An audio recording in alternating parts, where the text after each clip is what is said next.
Hello again, everybody. Today on this video, I wanted to go over some basic strategies for why to grade cards and how to grade cards.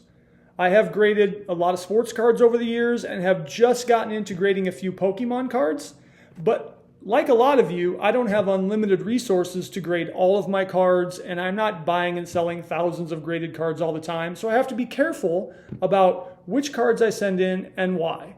And so here are some tips in that regard. One, if I'm sending cards in, I'm choosing to send them to PSA. Now, I know a lot of people are commenting about the increased turnarounds and the increased cost, but I have found Gamestop to be a very reliable source for card grading. I have sent in a few orders of Pokemon cards to Gamestop, and those orders have averaged about a 2-month turnaround, and the cost average is about $20 per card.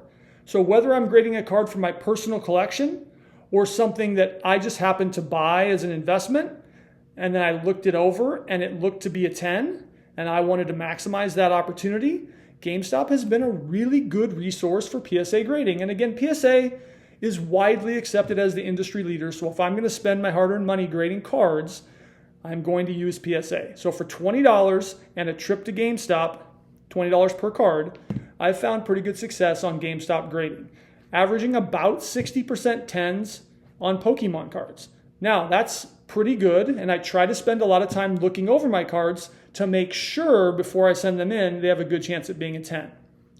On that same note, I try to make sure I do some research before I send the cards in for grading, because I don't want to send cards in that even if they get a 10 are ending up $40 or $50 cards. So I try to make sure that at least if I get a PSA 9, if I resell it, I'll get my money back. And if I get a 10, that the card will at least double my money or minimum sell for $100. That way I'm not wasting my time and money grading cards really for no purpose. So how and why do I do this? The why is it might be for my personal collection. I just have a card I want to slab and keep in my personal collection, like this Chi-Yu. Or I have a card that I might have picked up via trade or that I purchased, and then when I looked it over, as I do every card I buy, I noticed, hey, I think this is a 10. So what do I do from there? I take it from the sleeve and the top load that I keep all my cards in, and I go to a very sunny place. I pop it out a little bit, and I analyze a couple of things. PSA has gotten very tough on centering, so I make sure, is this card centered close to 50-50? Does it have any whitening on the back? I think Pokemon cards are easier to grade than sports cards because you can really tell with the blue backs if there are any issues.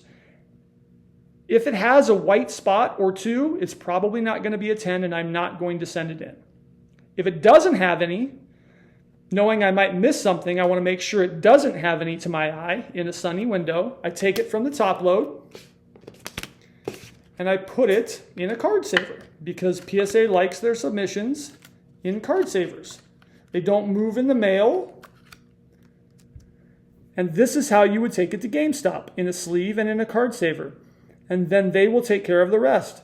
If you're a pro member, which costs you about $20 a year, not only do you get the $5 monthly reward, but they will take your shipping off of your order as well. So a really pretty good deal for $20 a month. You don't have to be a PSA member, and you can grade cards for $20.